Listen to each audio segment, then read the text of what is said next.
नमस्कार दोस्तों, मैं विकास कुमार आपको आपके ही यूट्यूब चैनल शिक्षा मंथन व विकास सर पर हार्दिक स्वागत करता हूं।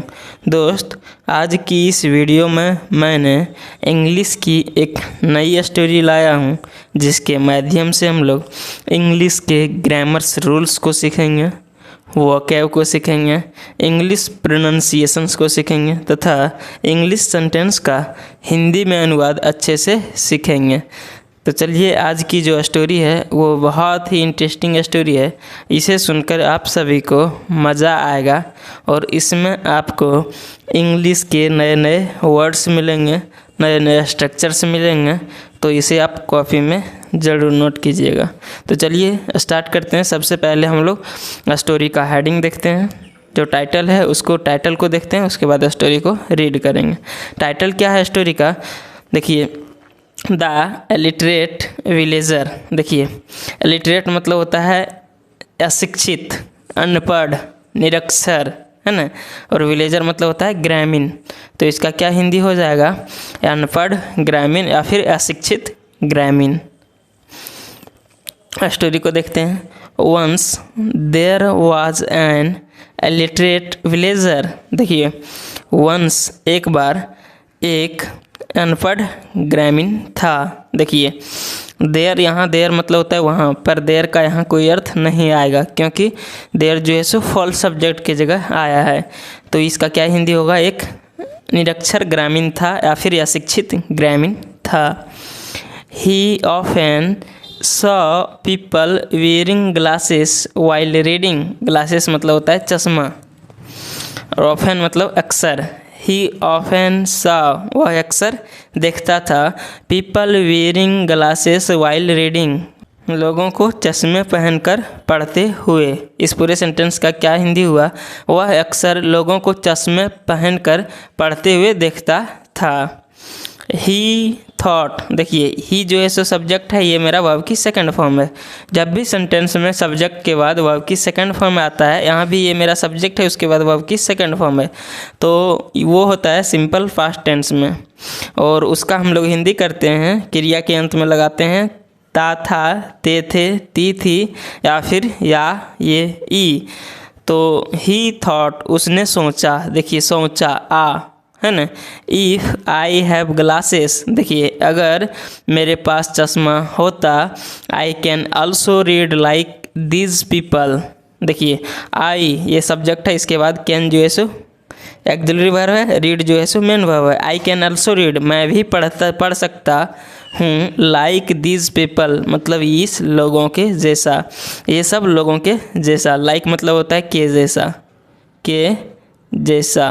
तो ये सब लोगों के जैसा मैं भी पढ़ सकता हूँ। सो इसलिए वन डे मतलब होता है एक दिन, इसलिए एक दिन ही went to a glass shop. देखिए, वह गया, वेंट जो है सो वर्ब की सेकंड फॉर्म है। गो, वेंट, गॉन होता है। तो ही वेंट, वह गया, टू अ ग्लास शॉप, एक चश्मे के दुकान पर। कहाँ गया? एक चश्मे के दुकान पर वह गया। The shopkeeper gave him various pairs of glasses and a book. देखिए, ये मेरा सब्जेक्ट है, उसके बाद ये वर्ब है, वर्ब की सेकंड फॉर्म है। तो फिर वही हुआ कि मतलब होता है देना, गेव जो है सो उसका सेकंड फॉर्म है। द शॉपकीपर गेव, दुकानदार ने दिया, हिम उसको, वेरियस पेयर्स ऑफ ग्लासेस मतलब कई अनेकों प्रकार के चश्मे को, एंड अ बुक और एक किताब को। The villager tried all the glasses. देखिए, विलेजर्स ने कोशिश किया, ट्राई मतलब होता है कोशिश करना, ट्राइड जो है सो उसका सेकंड फॉर्म है। गांव वालों ने ग्रामीण ने कोशिश किया, ऑल द ग्लासेस सभी चश्मे को, बट लेकिन, he could not read anything. देखिए, लेकिन वह कुछ भी नहीं पढ़ सका। देखिए, कुछ एनीथिंग मतलब कुछ भी, वह कुछ भी नहीं पढ़ सका। देखिए, कुड जो आया है ये पास्ट होता है, ये कैन का पास्ट कुड होता है। कैन जब लगता है तो सकता है, सकते हैं, सकती है, और जब कुड होता है तो सकता था, सकते थे, सकती थी, या फिर सका, सके, सकी में हिंदी करते हैं। तो इसका हिंदी में जो किया वो क्या किया? वह कुछ भी पढ़ नहीं सका, है ना। The shopkeeper gave him a doubtful look. देखिए, द शॉपकीपर मतलब दुकानदार gave him a doubtful look, उसने जो है सो संदेह दृष्टि से उसको देखा। देन मतलब होगा उसके बाद, THEN, एक होता है THAN, वो होता है देन, उसको भी पढ़ते हैं देन, उसका मतलब होता है तब, और इसका मतलब होता है उसके बाद। He looked at the book, उसके बाद वह देखा। एट द बुक, किसको? बुक को। देखिए, जब भी सेंटेंस ये लुक वर्ब आता है तो उसके बाद जो प्रीपोजिशन आता है वो एट आता है ना। तो वह बुक को देखा। It was upside down. देखिए, जो वो बुक को देखा, बुक क्या था? इट वाज, वह था अपसाइड डाउन। देखिए, अपसाइड मतलब वह उल्टा था, बुक उल्टा था, किताब जो था वह उल्टा था। द शॉपकीपर सेड, दुकानदार ने कहा। परहैप्स मतलब होता है शायद। You do not know how to read. देखिए, परहैप्स मतलब होता है शायद। यू डोंट नो, आप नहीं जानते हैं। देखिए, डोंट जो है ये सिंपल पास्ट का नेगेटिव सेंटेंस है, सॉरी सिंपल प्रेजेंट का नेगेटिव सेंटेंस है। डू या डज आता है सिंपल प्रेजेंट के नेगेटिव सेंटेंस में। तो यू डोंट नो, आप नहीं जानते हैं, हाउ टू रीड, कैसे पढ़ा जाता है। शायद तुम नहीं जानते हो कैसे पढ़ा जाता है ना। द विलेजर सेड, विलेजर ने कहा। नो, नहीं। आई डोंट, मुझे नहीं आता। नो, मुझे नहीं आता, विलेजर ने बता दिया। I want to buy glasses so that I may read like the others. देखिए, ग्रामीण ने क्या बोला? आई वॉन्ट टू बाय, मैं खरीदना चाहता हूँ। देखिए, वांट जो है सो वर्ब की फर्स्ट फॉर्म है, आई जो है सो सब्जेक्ट है, ये वर्ब की फर्स्ट फॉर्म है। जब भी सेंटेंस में सब्जेक्ट के बाद वर्ब की फर्स्ट फॉर्म है, वर्ब की फिफ्थ फॉर्म आता है, तो वो उसका मतलब होता है वो सिंपल प्रेजेंट टेंस का सेंटेंस होगा। तो इसका हिंदी हम लोग कैसे करते हैं? इसका हिंदी जो करते हैं वो क्रिया के अंत में लगाते हैं। ता है, ते है, ती है। तो इसका क्या हिंदी हो? मैं ग्लासेस मतलब मैं चश्मे को खरीदना चाहता हूँ। इस पूरे सेंटेंस का क्या हिंदी होगा? मैं चश्मे को खरीदना चाहता हूँ। सो डैट कंजक्शन है, इसका मतलब ताकि। आई मे रीड, मैं पढ़ सकूं। लाइक द अदर्स, दूसरों के जैसा। लाइक मतलब क्या होगा? के जैसा। लाइक मतलब होता है पसंद करना भी, लाइक मतलब होगा के जैसा, है ना। तो मैं दूसरों के जैसा पढ़ सकूं, इसलिए मैं चश्मा खरीदना चाहता हूं, उस ग्रामीण ने बोला। बट लेकिन, I can not read with any of these glasses. देखिए, बट लेकिन, आई कैन नॉट रीड, लेकिन मैं पढ़ नहीं सकता हूँ। With any of these glasses मतलब ये किसी भी चश्मे से मैं पढ़ नहीं सकता हूँ, है ना। दीज लगा हुआ है, दीज मतलब ये, ग्लासेस मतलब चश्मे, तो ये चश्मे से, ये किसी भी चश्मे से मैं पढ़ नहीं सकता हूँ।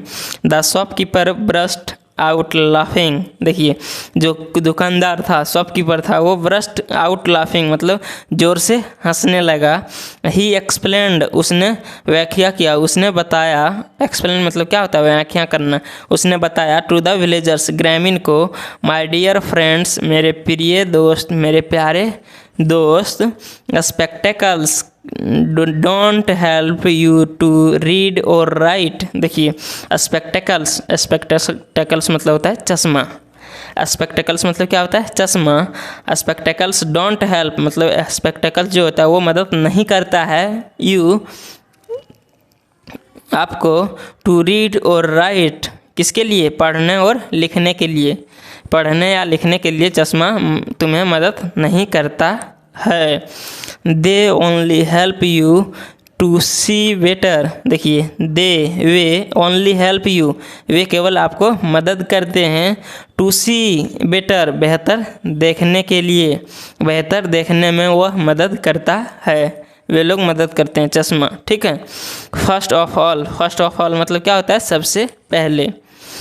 You must learn to read. देखिए, तुमको अवश्य ही आना चाहिए। टू रीड मतलब पढ़ना। सबसे पहले तुम्हें अवश्य ही पढ़ना आना चाहिए, तब चश्मा काम करेगा, है ना। देखिए, ये बहुत ही अच्छी स्टोरी थी। इससे इसका मॉरल क्या है देखते हैं। मॉरल है, मॉरल मतलब शिक्षा। Do not copy others. देखिए, डू नॉट कॉपी, कॉपी मतलब क्या होता है, नकल करना, तो नकल मत करो। अदर मतलब, अदर्स मतलब दूसरों की नकल मत करो। तो दोस्त, आपको ये स्टोरी कैसा लगा आप इसे कमेंट में ज़रूर बताइए। स्टोरी से कुछ सीखने को मिला होगा तो प्लीज़ चैनल को सब्सक्राइब कीजिए, वीडियो को लाइक कीजिए, वीडियो को दोस्तों के साथ शेयर कीजिए।